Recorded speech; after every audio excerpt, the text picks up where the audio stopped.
En la realidad nos comunicamos de distintas maneras, ya sea a través de formas verbales o físicas, logrando que las personas puedan comprender nuestros mensajes. Y esto lo hacemos de una forma natural, sin esfuerzo y muchas veces de manera inconsciente. ¿Qué sucede cuando tenemos que llevar esto al mundo virtual, asistido por computadores?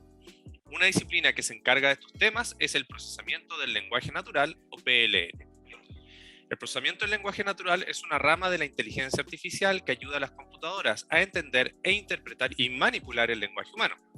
Para ello, toma elementos prestados de muchas disciplinas, incluyendo la ciencia de la computación y la lingüística computacional, en su afán por cerrar la brecha entre la comunicación humana y el entendimiento de las computadoras.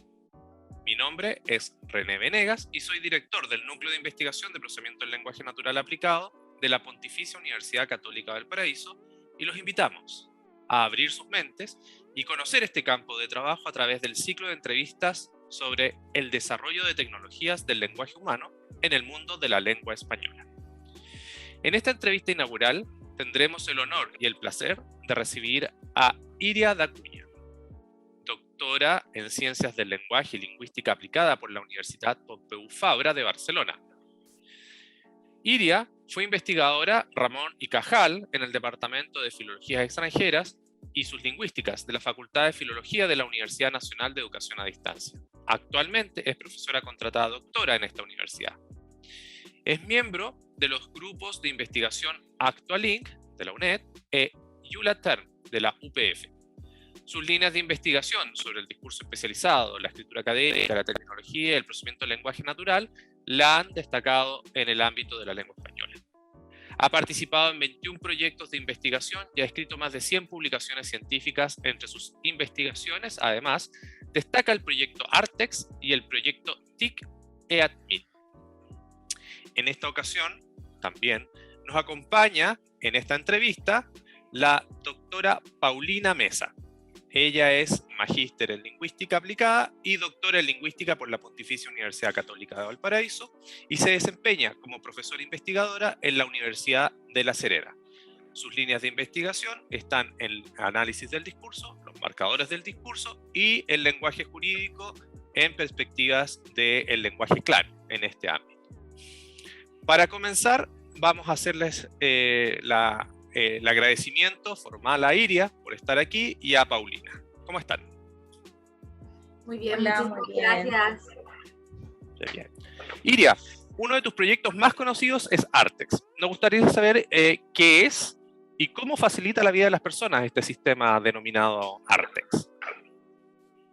Pues mira, Artex es un software, es una herramienta tecnológica que hemos desarrollado en el contexto de un proyecto de investigación en la UNED.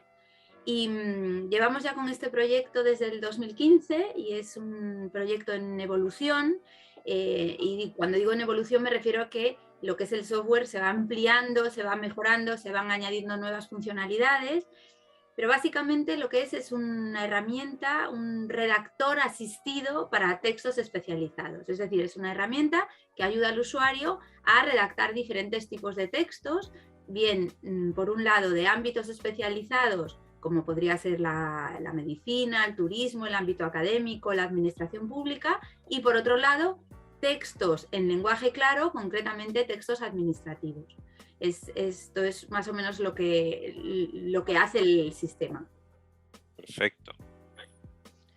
Vale. Hola Iria, ¿cómo estás? Muchas gracias por acompañarnos. Un gusto tenerte con nosotros.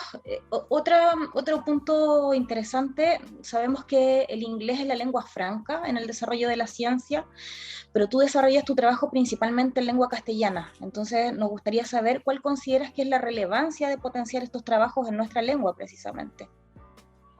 Bien, es verdad que yo a lo largo de los años, llevo más de 20 años dedicándome a este ámbito de investigación, la lingüística computacional y el análisis del discurso, la terminología, etcétera, y he trabajado con diferentes lenguas. Hemos desarrollado trabajos y software para el inglés, para el francés, para el catalán, para el euskera, para el castellano. Lo que he visto a lo largo de estos años es que es cierto que hay determinadas lenguas que tienen más carencia de recursos. Y bueno, como todos sabemos hoy en día, el inglés es la lengua mayoritariamente de comunicación científica y también es la lengua para la que se desarrollan más aplicaciones tecnológicas en el área del procesamiento del lenguaje natural, por supuesto. Entonces, bueno, aunque haya trabajado con múltiples lenguas, sí que es verdad que me focalizo más en el caso del español, porque veo que hay menos recursos. Entonces, por ejemplo, en el caso de Artex, sí que vimos que había una carencia, es decir, que se detectaban problemas de escritura en determinados colectivos de la población española, en nuestro caso, y entonces pensamos, bueno, ¿cómo podemos solucionar, cómo podemos aportar nuestro granito de arena para solucionar esto, ¿no? Y por eso dijimos, bueno, pues vamos a desarrollar este software que ayuda a redactar, de momento, textos en español y está dirigido a diferentes colectivos. Por ejemplo, en el caso de la medicina, pues a estudiantes de medicina que a lo mejor tengan que redactar un artículo de investigación o un artículo de revisión o una historia clínica en el contexto de la medicina, y entonces esos textos pues que los sepan redactar o que les ayude la herramienta a hacerlo en español. O en el ámbito del turismo, pues un artículo de divulgación de viajes o un plan de negocio del ámbito del turismo en una consultora, por ejemplo. Y en el ámbito académico también aquí tenemos en España lo que se llama el TFG, que es el trabajo de fin de grado. No sé cómo se llama en el ámbito chileno, creo que es lo mismo, si no me equivoco. Pero claro, la mayor parte de las universidades españolas este TFG se redacta en español. Hay excepciones, por supuesto. Y hemos detectado que los estudiantes tienen muchísimos problemas para redactar este trabajo porque no tienen la formación adecuada a lo largo de la carrera, del grado, para aprender a hacerlo, ¿no? Entonces esta herramienta pues les ayuda, y de momento les ayuda a hacerlo en español, a estructurarlo, a revisarlo, etc.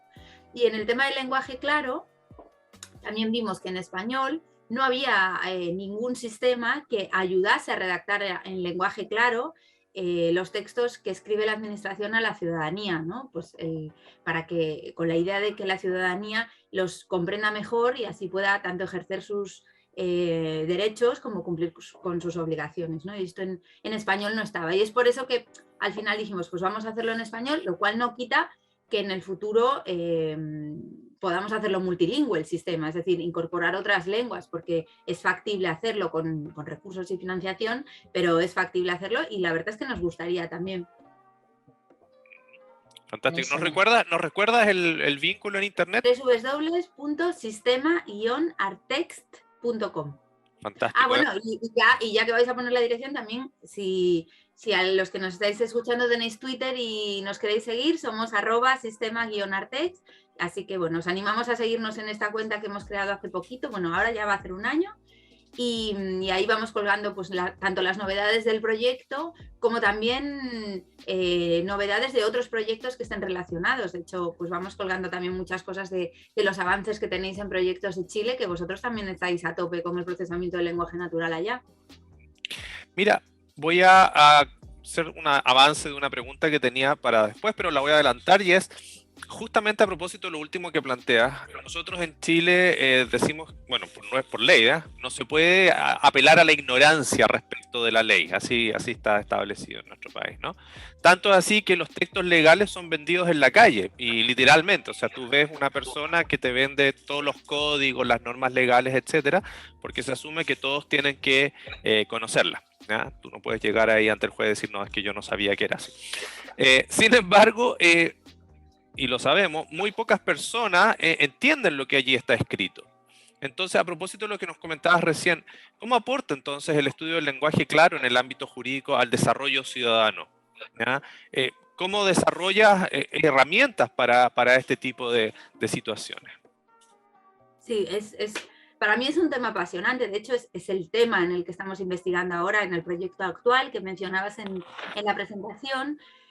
Nosotros este proyecto de Artex lo comenzamos gracias a una ayuda de la Fundación BBVA, y en ese momento no teníamos en cuenta lo que es el concepto de lenguaje claro, sino que el proyecto lo enfocábamos desde la perspectiva del discurso especializado, de los géneros textuales.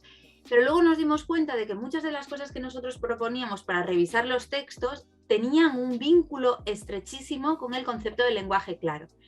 Y entonces por eso pedimos al Ministerio de Ciencia e Innovación de España una financiación para un proyecto de I+D en la convocatoria de generación del conocimiento, que es, digamos, la convocatoria más importante de proyectos nacionales aquí en España, para ver cómo adaptar este sistema al lenguaje claro. Es decir, que a través de técnicas y herramientas de procesamiento del lenguaje natural lográsemos detectar en los textos escritos por los usuarios cuestiones que interfiriesen con el lenguaje claro, con las recomendaciones del lenguaje claro más habituales. Nosotros no nos inventamos las recomendaciones del lenguaje claro, sino que nosotros hicimos una revisión bibliográfica exhaustiva de fuentes que trataban recomendaciones del lenguaje claro en español, concretamente sobre todo en español peninsular, y vimos cuáles eran las más frecuentes, cuáles eran las más habituales, y son las que intentamos implementar en el software, en Artex, que le hemos llamado Artex Claro, a este hermano pequeño de Artex, digamos.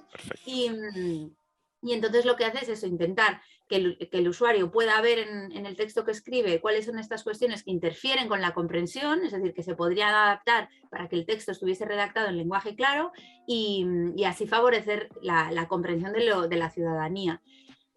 Es verdad que el lenguaje claro es una parte del ámbito que se llama comunicación clara, que engloba más cosas, que engloba también a veces las cuestiones de diseño, cuestiones de accesibilidad, que nosotros en nuestro proyecto no tratamos. Nosotros sí que nos centramos en el tema del lenguaje claro, porque nosotros, bueno, tenemos un equipo que aúna lingüistas con informáticos, también tenemos expertos en administración pública, que también es importante decir eso a los que nos estén escuchando también, que estén con la idea de montar un proyecto, por ejemplo, que cuando se trata de proyectos interdisciplinares es necesario que haya perfiles de diferente tipo que puedan cubrir todas las áreas del proyecto, ¿no? En este caso ya os digo que nosotros decimos que es un triángulo, ¿no? Informática, lingüística, administración, pero podrían ser otros, ¿no? Lo digo también para la gente más joven que nos ve, que a lo mejor tiene ganas de montar un proyecto, pues esto es algo que hay que tener en cuenta.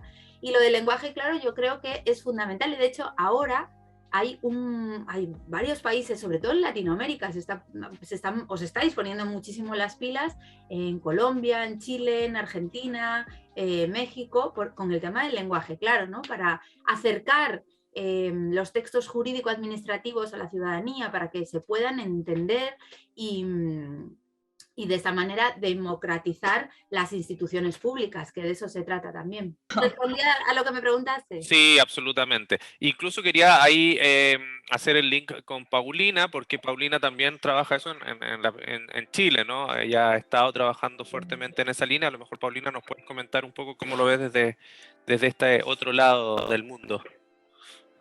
Sí, bueno, con Iria, de hecho, hemos tenido la posibilidad de conversar sobre el tema. Yo a Iria, además de admirarla académicamente, la considero una amiga, así que siempre que tenemos algo parecido, vamos comentando y hemos podido ahí ir viendo el trabajo que ha hecho. Y sí, o sea, para mí que estoy empezando en este tema, los trabajos de Iria son una referencia absolutamente, lo que ha hecho en lenguaje claro. De hecho, ahora tengo una tesista de magíster que se metió en el tema de la administración, del lenguaje de la administración, y va a trabajar con los documentos que vienen de Contraloría, por ejemplo, de Contraloría en Chile, que se supone que está adherida a la red del lenguaje claro. Sin embargo, lo que hemos visto como primera impresión parece que no se traspasa a los textos que produce, no se traspasa esta adherencia a la red del lenguaje claro. Así que es súper interesante también estas conversaciones que hemos podido llevar adelante. Sí. Bueno, Paulina, como miembro también de nuestro grupo, de nuestro núcleo de investigación, es parte, digamos, de muchas de las iniciativas que estamos desarrollando, y actualmente hemos ganado un proyecto FONDEF, que también es uno de los proyectos importantes de este país, de Chile, para desarrollar estudios de documentos legales, lo que llamamos certeza jurídica, y la idea justamente es estudiar la evolución de la documentación en distintos proyectos que desarrollan mineras, fundamentalmente en Chile, en términos de la protección del medio ambiente. Cómo responden a los requerimientos del medio ambiente. Así que justamente ahí vamos a tener temas en común que vamos a ir desarrollando durante el próximo año, fundamentalmente. Pues muchas felicidades, que no sabía la concesión del proyecto. Sí, muy bien, gracias. Iria, una consulta en relación justamente con el tema de las herramientas. Dice, normalmente el desarrollo de estas tecnologías tiene un alto costo. Tú nos comentabas que, bueno, hemos financiado con proyectos y todo, pero generalmente cuando esto se usa, digamos, se lleva a la Internet, normalmente se traspasa al usuario, de alguna u otra manera, ¿no? Estos costos. Pero en tu caso, normalmente es libre, de acceso libre. Entonces, ¿por qué consideras importante hacer herramientas de libre acceso? ¿Qué relevancia tiene para ti el tema de que la ciencia sea abierta? O que en informática se habla de código abierto también, por ejemplo. Bien, a ver, aquí yo creo que hay una diferencia importante entre la gente que trabaja en empresa, en industria, y la gente que trabajamos en universidad o en centros de investigación públicos, digamos. Y la diferencia para mí es grande, aunque hay muchos puntos en común y hay muchas colaboraciones cada vez más empresa-academia, pero sí que es verdad que cuando uno trabaja en una empresa, en la industria, los productos que se desarrollan tienen un fin comercial. Por lo tanto, ese fin comercial implica ganar un dinero. No digo que sea mejor o peor, simplemente describo una realidad. En la universidad, por lo general, los investigadores nos financiamos los productos que desarrollamos a través de proyectos de investigación o ayudas en convocatorias que pueden ser públicas o de fundaciones privadas, proyectos autonómicos, nacionales, europeos, internacionales a más gran escala. Entonces, aunque luego siempre hay la posibilidad, por supuesto, en una universidad de hacer un spin-off, es decir, hacer una pequeña empresita que sea derivada de la universidad y ahí ya tener un rédito económico. Pero digamos en mi caso, que no ha ocurrido esto último, sino que la financiación que he obtenido ha sido en este tipo de convocatorias de proyectos, por eso tomé la decisión de ponerlos de manera gratuita a disposición del público general, porque digamos que pienso que si ya que yo estoy recibiendo un dinero público que proviene de los impuestos de los ciudadanos, de la ciudadanía, pues pienso que mejor que poner estos recursos a disposición precisamente de la población, ¿no? Para que puedan beneficiarse de su uso, porque a mí lo que me gusta de este ámbito de la lingüística computacional, el procesamiento del lenguaje natural, es que tenemos la capacidad de desarrollar herramientas informáticas, recursos que pueden ser realmente útiles para la ciudadanía. Es decir, no son proyectos de índole teórica que se tienen que hacer también, no digo que no se tengan que hacer, pero a veces lo que pasa en la universidad es que esos proyectos más teóricos o más descriptivos quizás, pues no llegan a la ciudadanía, se quedan a lo mejor en un cajón o a lo mejor no se quedan en un cajón, pero la ciudadanía no es capaz de usarlos, ¿no? de manera tangible. Y a mí me gusta que los productos lleguen a la sociedad y aportar este granito de arena, ¿no? Para solucionar algún problema real, ¿no? Y en este caso, pues con lo de Artex, como os decía, pues por un lado la idea que queríamos era solucionar estos problemas de escritura de diferentes colectivos, pues de la medicina, el turismo, la ciudadanía cuando se tiene que comunicar con la administración para redactar una reclamación, una alegación, una solicitud, o los estudiantes del TFG que mencionábamos. Y después esto ha ido evolucionando para, en el ámbito de la administración, pues ayudar al personal de la administración a redactar en lenguaje claro textos dirigidos a la ciudadanía. Es decir, hemos invertido dentro del ámbito de la administración el emisor y el receptor, pero la idea de todo el software de Artex es que ayude realmente a redactar a diferentes colectivos. Entonces, por eso pensamos que tenía que ser en un sistema gratuito, porque si no la gente, pues si va a pagar para utilizarlo, pues no tiene mucho sentido, porque no todo el mundo va a poder pagar para utilizarlo. Esa es la idea. De acuerdo, genial.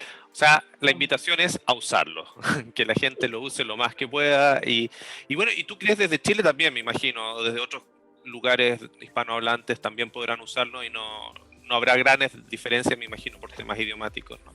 Bueno, este es un tema muy interesante, ya me lo han preguntado en alguna otra charla y podemos ahondar un poco en este tema. Con respecto al tema del lenguaje claro, creo, a lo mejor me equivoco, a lo mejor Paulina tiene más información, pero no sé si se han hecho estudios, y esto creo que abre un área de investigación interesante, en estudios contrastivos del lenguaje claro en las diferentes variedades del español. Yo creo que esto no está hecho y sería muy interesante hacerlo, porque no hay una respuesta clara. Es decir, Nosotros en el tema del lenguaje claro, en nuestros estudios, que por cierto avanzo, que mañana, si es día 1 mañana o la semana que viene, se va a publicar un artículo en una revista indexada aquí que se llama Pragma Lingüística, no sé si la conocéis. Sí, claro. Pues, un estudio que hemos hecho precisamente sobre las recomendaciones de lenguaje claro en español. Hemos analizado diferentes fuentes de español peninsular y hemos comparado las recomendaciones de estas fuentes sobre el lenguaje claro y luego hemos extraído las más relevantes, ¿no? Bueno, para ver un poco lo que hay. Pero esto, en este trabajo nosotros hemos dividido estas recomendaciones en 3 niveles de la lengua. Nivel discursivo, primero, que sería pues el tema de las oraciones, de los párrafos, conectores discursivos. En segundo lugar, nivel morfosintáctico, pues los gerundios, las pasivas, los participios, temas relacionados con estructuras verbales. Y en tercer lugar, con tema léxico, pues terminología, fraseología, siglas, etc. Entonces, esto no está hecho a nivel de variantes del español. Y sería muy interesante hacerlo porque, claro, seguro, hay cuestiones que no influye la variante.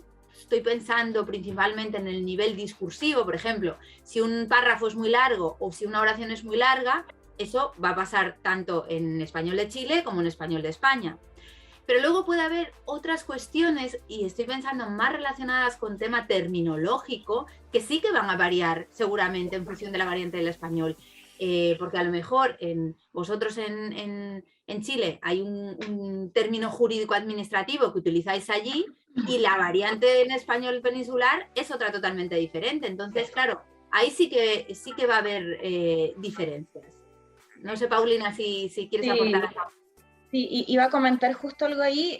Nosotros hace un tiempo tuvimos la oportunidad, estamos desarrollando un instrumento para evaluar lenguaje claro en textos del ámbito jurídico y trabajamos con un abogado de España, un abogado de Chile y otro lingüista de Chile.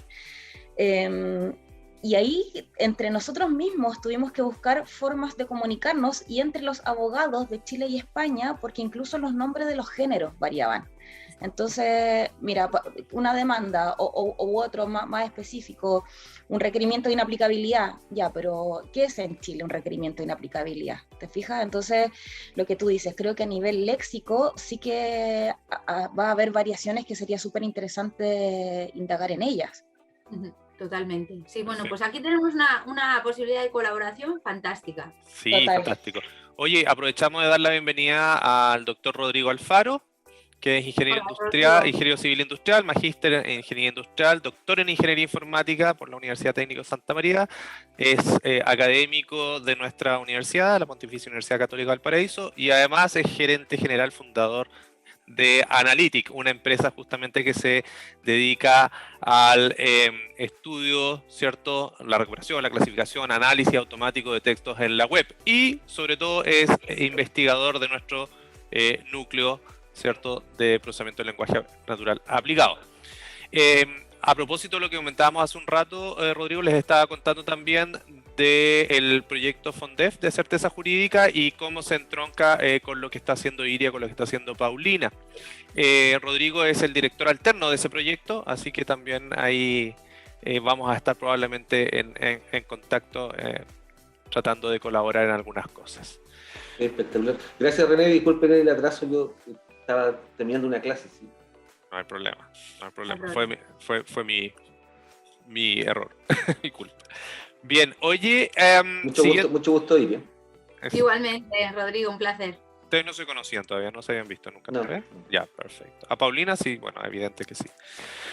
Bien, oye, mira, a propósito de todo esto del ciberespacio, ¿cierto? Y de las redes, internet, que están siempre en constante desarrollo. Aquí, por ejemplo, en el tema de herramientas para el lenguaje claro, para ayudar a la ciudadanía, ¿cierto?, a escribir y a comprender mejor los textos en esta línea. Necesitamos cada vez más herramientas, o sea, para múltiples ámbitos. Uno es el legal, otro es el administrativo, efectivamente, otro es el aprendizaje, en el tema de los trabajos finales de grado. Y cada vez más estamos necesitando herramientas inteligentes para organizar este tipo de información. ¿Crees tú que es posible que la inteligencia artificial y el procesamiento del lenguaje natural dentro de ella, se desarrolle tanto como para crear nuevas conceptualizaciones y lenguajes. Aquí apelo ya a tu bagaje más terminológico, pero también informático y de lingüística computacional. ¿Cómo lo ves eso? ¿Hablamos de un ciberlenguaje? ¿Hay algo en esa línea? Bueno, yo creo que está evolucionando exponencialmente a un ritmo vertiginoso el tema de la inteligencia artificial. En los últimos años ha habido avances en todas las áreas de la inteligencia artificial y en el caso del área concreta del procesamiento del lenguaje natural, muchísimo más. Hoy en día lo que estamos viendo es que hay, digamos, dos corrientes, ¿no? La corriente más basada en técnicas más estadísticas, cuantitativas, machine learning, aprendizaje profundo, y luego hay más las técnicas, entre comillas, más tradicionales, más simbólicas, más basadas en reglas, que están quedando un poquito relegadas a un segundo plano, aunque, digamos, yo no me desvinculo de ellas porque mi corazón es corazón de lingüista, pero estamos viendo que hay muchísimos avances, ¿no? Y se están viendo resultados impresionantes en muchísimas áreas. A ver, yo no creo que las máquinas lleguen a entender, como a veces se dice, porque las máquinas no dejan de hacernos lo que nosotros les pedimos que hagan. Es decir, la máquina es inteligente, entre comillas, y muy matizado, ¿no? Entonces, a medida que nosotros vamos aprendiendo más, pues le podemos dar más información a las máquinas, más materiales de entrada, para que puedan aprender más, pero yo creo que hay que ir también con pies de plomo, porque a veces oigo en los medios de comunicación también, por lo menos aquí en España, algunas frases o algunos titulares que son un poco llamativos y hasta dan a veces un poco de miedo. Entonces, bueno, no sé, es como lo veo yo, por lo menos ahora. No sé si te he respondido a lo que me estabas preguntando, René. Sí, claro. No sé si Rodrigo a lo mejor quiere comentar algo respecto a propósito de esta dicotomía lingüistas informáticos o basados en reglas y más basados en estadísticas. Sí, no, yo un poco estoy en la línea que plantea Iria, que al final cuando uno trata de resolver problemas aplicados va a tener que combinar y mucho conocimiento explícito que tú tienes del dominio va a ser desde esa línea de las reglas, y otro conocimiento que no tienes, que la máquina lo puede hacer mejor, lo vas a complementar con lo primero. Hay ocasiones en que uno puede automatizar todo con modelos de caja negra o deep learning, pero cuando uno toma decisiones en base a los resultados de esos modelos, normalmente quiere tener alguna certeza de por qué el modelo está respondiendo eso y si esas decisiones afectan a las personas o a la salud. Sobre todo vamos a querer que esos modelos basados en reglas o con conocimiento explícito que nosotros le ponemos tengan más importancia, ¿sí? Oye, me surge una pregunta que a lo mejor la puedo hacer a los tres inmediatamente. Aprovechamos que tenemos un panel ahí de expertos. Justamente en el procesamiento del lenguaje natural existen las técnicas que llamamos preprocesamiento, ¿no? Eliminamos información que probablemente consideramos que no es útil. Y un poco siguiendo con esta idea de lo que se produce en el ciberespacio, en la web, cuando analizamos esos textos, bueno, no son los textos tan formales, ¿no? Como los legales o como los que se usan para aprender, ¿no? Sino que el lenguaje que usan los usuarios comunes y corrientes en las redes sociales o en los blogs, o en Twitter, Instagram, lo que sea, a veces aparecen muchos elementos, términos, no sé si llamarlos términos, pero palabras, expresiones, que para un usuario que a lo mejor ingresa o que ya está mayorcito como yo, no logramos comprender. Entonces, ¿qué hacemos con esa información? ¿Cómo podemos analizar esa información? ¿Es útil, por un lado, o efectivamente refleja un poco esto que pensábamos antes, ¿no? de un nuevo lenguaje, unas formas nuevas de comunicarse? Sabemos que los jóvenes también ocupan mucho de este tipo de sobre todo abreviaturas, expresiones que vienen muy del inglés a veces. No sé, ¿qué opinan al respecto? ¿Cómo lo han visto?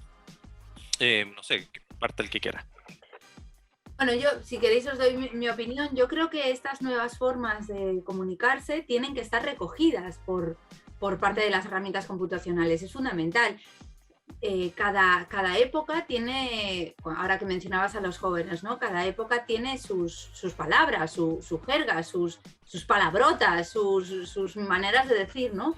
Y seguramente como nosotros hablábamos hace 20 años, ahora está totalmente desfasado, pues aquí el guay, ¿no? Allí no sé si usáis el guay, pues qué guay o cómo mola o cosas así. Yo creo que los jóvenes de hoy, los adolescentes ya nos oyen decir eso y dirán, pues es antidiluviano, ¿no? Tienen otras maneras de expresarse y yo creo que es importante recoger las maneras de expresarse de todos los colectivos y de todas las épocas, porque al final es la manera en la que los jóvenes, por ejemplo, se entienden entre ellos y la máquina lo tiene que tener en cuenta, tiene que entender qué quieren decir, no esos términos, porque no sé, seguramente no, como decías, no son exactamente términos en la concepción teórica de lo que es un término, pero son nuevos vocablos que aparecen en la lengua y que las máquinas definitivamente los tienen que tener en cuenta.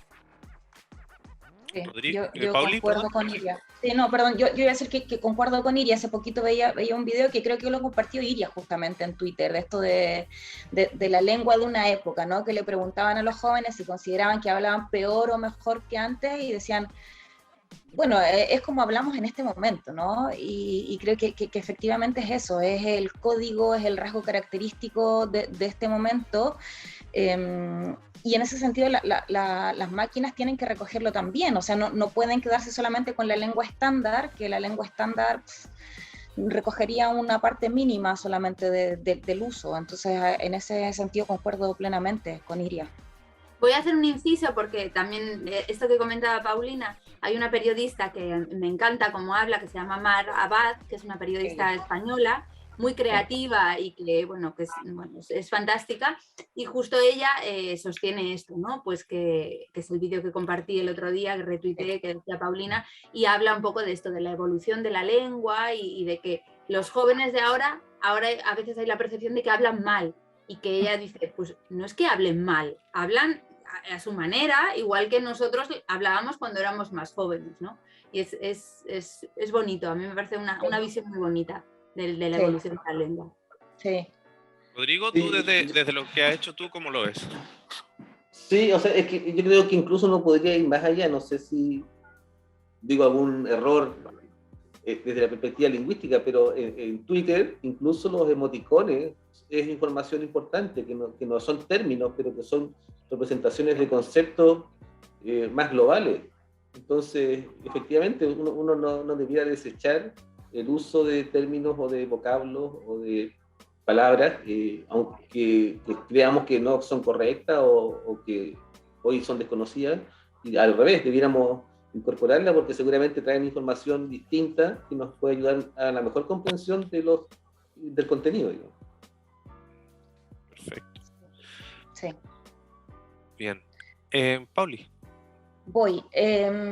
Iria, tú eres una investigadora de una larguísima trayectoria, has conseguido proyectos, publicaciones y un sinnúmero de logros, ¿no? A lo largo de tu carrera. Yo ahora mismo estoy cursando un programa de liderazgo femenino en ciencia. Entonces, desde ese punto de vista, me gustaría saber cómo crees que se debe o cómo se podría fortalecer el rol de la mujer en proyectos de investigación tecnológicos como los de procesamiento del lenguaje natural, ¿no? O qué recomendaciones darías desde el otro lado a las jóvenes que buscan ser investigadoras como tú, seguir un poco el ejemplo de tu trayectoria.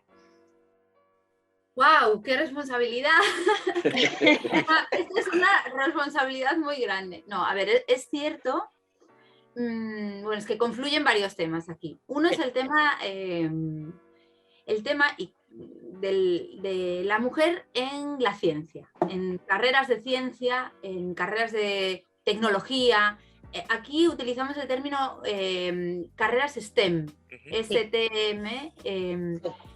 Y es cierto que hay algunos estudios que demuestran que aquí en España todavía la mujer no es muy propensa a elegir este tipo de carreras. Y hay estudios cuantitativos, ahora no tengo ninguna referencia en mente, la podría buscar, pero hay estudios cuantitativos que lo demuestran, ¿no? Yo creo que una manera fundamental de animar o de dar a conocer este tipo de carreras a las mujeres jóvenes es empezar desde la escuela, es decir, hacer acciones pedagógicas, divulgativas, para dar a conocer entre las niñas, las adolescentes, este tipo de carreras, porque a veces o no las conocen, no saben las salidas que pueden tener, o a lo mejor incluso les parece que es algo de frikis. Es decir, tienen en su mente esa concepción de el informático friki, que hoy ya no es así, para nada, todos lo sabemos, en Silicon Valley frikis ya no hay, ahora son otro tipo de perfiles, ¿no? Esto por hacer un poco la broma, ¿no? Y entonces, bueno, mucha acción pedagógica y de divulgación, sobre todo a las niñas y a las adolescentes para que conozcan este tipo de carreras. Fijaos que yo no estudié informática, es decir, yo, pues claro, estamos hablando hace ya muchos años que estudié yo la carrera, hace 20 y pico años, pero en mi época yo no tenía ordenador de adolescente. No existía, bueno, existían, pero bueno, no era tan habitual tener un ordenador en casa, mi familia no tenía un ordenador. Entonces, yo le tenía pánico a los ordenadores. Lo que quería era estudiar letras y estudiar filología para leer todo el día y leer novelas y aprender. Y luego fue en la carrera que aprendí lo que era la lingüística aplicada, la lingüística computacional. En el último año de carrera, que nos daba la asignatura el académico Guillermo Rojo, que es de la Real Academia Española, él fue el que me dio a conocer ese mundo, que él ni se acordará de mí, pero bueno, pues gracias a esa asignatura que luego yo dije, ostras, pues esto es un ámbito muy aplicado, muy actual. Entonces por eso luego me fui a Barcelona al Instituto de Lingüística Aplicada, el IULA, en la Universidad Pompeu Fabra, a hacer el máster de Lingüística Aplicada, y allí dije, ostras, pues ¿por qué no hacer un doctorado, ¿no? Y me matriculé en el doctorado de Ciencias del Lenguaje. Y entonces allí empecé a aprender temas de informática, de lingüística computacional, y de hecho la tesis doctoral fue sobre resumen automático, que más computacional que eso no podía ser, ¿no? Pero siempre desde el punto de vista de la lingüista. Pero hoy en día también los que quieran hacer lingüística computacional, tú puedes hacerlo desde la vía de estudiar letras y luego hacer el doctorado, o puedes hacerlo desde la vía de informática y también hacer lingüística computacional después, porque hay asignaturas sobre eso, hacer un máster o hacer un doctorado, etc. Entonces yo creo que es dar a conocer el área a todos los colectivos, hombres y mujeres, pero especialmente animar a las mujeres a hacer carreras de este tipo y que sepan que lo pueden hacer igual que los varones, exactamente igual. Y luego está otro tema que también creo que es relevante con respecto a la investigación en general y la mujer. Es decir, porque al final las mujeres investigadoras, pues todos tenemos cargas familiares, evidentemente, pero después las mujeres tenemos hijos y hay veces que pues, la carrera se ralentiza. Es que esto tiene que ser así, es una evidencia. Entonces, pues animar a las mujeres a no culpabilizarse también, yo creo que es algo importante, a decir que puede haber parones, que puedes tener un hijo y puedes parar un cierto tiempo y puedes volver a investigar después. Es decir, que la vida familiar no limite el hecho a la mujer de ser investigadora, porque yo sé que es difícil a veces, lo sé por mí, ¿no? que tengo hijos. Pero bueno, animar a las mujeres y ayudarnos entre nosotras, ¿no? Y apoyarnos y crear redes, vínculos, creo que es algo también muy importante. Perfecto, buenísimo. Bien. Bueno, Rodrigo, a lo mejor tú quieres hacer alguna pregunta. Sí, a mí me gustaría aprovechar de preguntarle a Iria, ¿qué cree ella que tenemos que mejorar desde la perspectiva de los informáticos para relacionarnos mejor con los lingüistas y aprovechar todas las sinergias que se producen? Porque tú lo dijiste ahora al final, así como desde la lingüística o desde el informático uno puede venir y trabajar en lingüística computacional, pero ¿cómo crees tú que uno podría acelerar eso? Nosotros acá con René en la Católica Valparaíso tenemos relación hace ya 15 años, ¿sí? Y hemos ido potenciando y se ha traducido en proyectos, publicaciones, pero desde tu experiencia, ¿cómo eso podríamos acelerarlo para que más colegas o más estudiantes pudieran participar? La comunicación entre lingüistas e informáticos a priori no es fácil. Esto es una realidad, ¿vale? Entonces, creo que aquí, en base a la experiencia que tengo yo, que a lo mejor otras personas podrían decir otras cosas, pero yo creo que la labor también pedagógica en los dos sentidos es fundamental. Es decir, yo creo que aunque uno sea lingüista, tiene que tener ciertos conocimientos de informática. Es decir, no hace falta saber programar nivel pro. pero hay que entender cómo funciona un lenguaje de programación. Y a la inversa, es decir, los informáticos no tienen por qué ser unos eruditos en teoría lingüística, pero sí tienen que entender el significado de ciertos términos y de términos relativos a diferentes niveles de la lengua, desde la morfología, el léxico, el discurso, la semántica. Porque si no hay ese entendimiento mutuo básico, es muy difícil después una comunicación efectiva. Entonces yo creo que eso es fundamental, ¿no? Y cuando se empiezan proyectos, a lo mejor pues que entra un informático en el equipo, que a lo mejor nunca ha trabajado en lingüística computacional. Entonces, pues dedicar unas sesiones a explicarle estos conocimientos de lingüística. Si va a trabajar en aplicaciones de procesamiento del lenguaje natural relativas al discurso, pues explicarle qué son relaciones discursivas, qué son los conectores discursivos, darle algunas lecturas, hacer algunas sesiones relativas a esto para que entienda el background, para que entienda la base, si no es muy difícil. Y a la inversa también, yo creo que los lingüistas no tenemos que tener miedo a hacer algún curso de programación, no tanto para obligarnos a programar, como decía antes, a un nivel altísimo, porque para eso están los informáticos y cada uno tiene sus tareas, pero para entender la estructura, ¿no? de lo que puede hacer la máquina, hasta dónde puede llegar y ser también realistas y que encajen, ¿no? los dos perfiles. Yo lo veo así. El lenguaje y la comunicación. Sí, pero perdona ahí, y me imagino que, claro, tú trabajas mucho, decías anteriormente, con personas de distintas disciplinas, ¿no? De la administración, del ámbito jurídico. Me imagino que eso también se traspasa a otras disciplinas, que a mí me ha pasado, por ejemplo, entenderme con los abogados, a veces que es súper difícil. Que claro, que estas recomendaciones me imagino que se traspasan también a otras disciplinas. Tú has trabajado con personas del ámbito jurídico, del ámbito de la administración. Entonces, claro, tener esta base de lenguaje común, me imagino que también es aplicable a otras disciplinas, pero también me gustaría saber si tienes recomendaciones específicas para esta comunicación entre lingüistas y gente de la administración, lingüistas y abogados. No sé si tienes alguna recomendación en esa línea también. La recomendación es ser abiertos y partir de la idea de que cada uno tiene su base de conocimiento y que tiene que entender que a los otros a veces a lo mejor les cuesta entender ciertas cosas o estar de acuerdo con ciertas cosas y que a veces hay que explicarlas una y otra vez.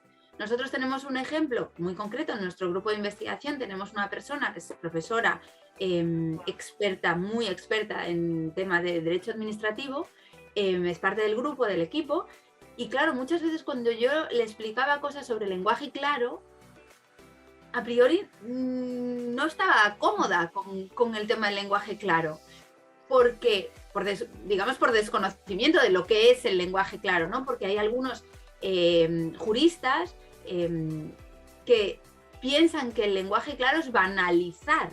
Es decir, que a través del lenguaje, que utilizando el lenguaje claro pierdes precisión y los textos pierden calidad y pierden rigor. Y esto no es así. Pero para que la persona experta en derecho lo entienda, se lo tienes que explicar muy, muy bien, explicar que estos textos van dirigidos a un público que es la ciudadanía lega en la materia, que en ningún caso van a perder precisión, porque si se tiene que utilizar un término y no hay otra manera de decirlo, se va a poner el término, y lo que se recomienda, por ejemplo, es poner una variante más clara entre paréntesis, o si no hay una variante más clara, poner una explicación, o insertar una nota, o insertar un glosario terminológico explicativo. Es decir, que hay maneras, pero que nunca va a perder precisión y rigor, porque eso no es el lenguaje claro. Entonces, esto es un ejemplo, como puede haber otros muchos. Quiero decir que hay que explicar muy bien todas las cuestiones relativas al área del que se parte, en este caso la lingüística. Perfecto, gracias. Gracias, Iria. Rodrigo, ¿tú querías hacer otra consulta? Ok, sí. A propósito del lenguaje claro y de jurídico, con René estuvimos investigando el año pasado sobre las políticas de privacidad que declaran las redes sociales y diferentes aplicaciones, y tratando de construir un resumen automático de esas políticas para que la gente que las acepta al menos sepa qué está aceptando, porque normalmente no se lee. Yo me acuerdo, leí un artículo en El País que decía que si uno se leía las políticas era como leerse el Quijote en la Mancha, si se leía las políticas de 10 aplicaciones que uno utilizaba. Entonces, sobre el lenguaje claro y políticas de privacidad, ¿tú has trabajado algo o crees que es una área que podríamos colaborar también? Me parece fantástico. Creo que ya hay, ahora no tendría que buscarlo, creo que ya hay personas que están trabajando en esto, que están trabajando en el lenguaje claro de las políticas de privacidad de empresas. Lo miraré a ver si te paso la referencia, pero me suena que lo leí hace muy poco. Y de hecho, si no me equivoco, hay una norma ISO que está trabajando también sobre este tema, de manera todavía incipiente, pero que lo están valorando. Bueno, ya vamos cerrando con el tiempo que tenemos disponibles para esta entrevista. Quizás una última pregunta, Iria, es, bueno, ¿cómo ves el futuro del procesamiento del lenguaje natural en español? Y nada, ¿cuáles son tus predicciones? Bueno, ahora voy a sacar la bola Eso. de adivina. Eso. No, ahora en serio, yo estoy firmemente convencida de que es el futuro. Es el futuro. Entonces, todos los estudiantes que nos estáis viendo, animaos, si dudáis, entre varias cosas, yo os animo a que os adentréis en el mundo del procesamiento del lenguaje natural, porque queda muchísimo por hacer, en español más todavía que en inglés, pero en todas las lenguas queda muchísimo por hacer. Y es a donde vamos. Leí el otro día una noticia también, no sé si era en El País o en un periódico español nacional, generalista, que decía que hay algunas empresas en España que no encuentran informáticos, matemáticos, analistas de datos, porque se están pidiendo tantos perfiles tecnológicos que todavía no hay tanta gente para cubrir todos estos puestos. Entonces, yo os animo a adentraros en el procesamiento del lenguaje natural, a investigar y bueno, muchas gracias por haber contado conmigo para esta charla, que me ha resultado muy amena y espero que sirva de motivación para futuros investigadores e investigadoras. Excelente. Iria, ¿nos recuerdas tus redes sociales también para que queden grabadas nuevamente y las dejamos ahí como pie de esta grabación? Muy bien. Bueno, redes sociales es que a nivel personal no tengo, pero tenemos la cuenta de nuestro equipo de investigación, que la llevamos entre varias personas del equipo, y es @sistema_artex. Fantástico. Bien. Agradecemos enormemente a Iria por su amabilidad, por su entusiasmo, por su generosidad de compartir con nosotros y sobre todo por inaugurar este ciclo de entrevistas sobre el desarrollo de tecnologías del lenguaje humano en el mundo de la lengua española que estamos desarrollando en nuestro núcleo de investigación de procesamiento del lenguaje natural aplicado. Muchas gracias, Iria, muchas gracias, Paulina, muchas gracias, Rodrigo. Disfruten, pásenlo bien. Muchas gracias. Un gusto. Un placer.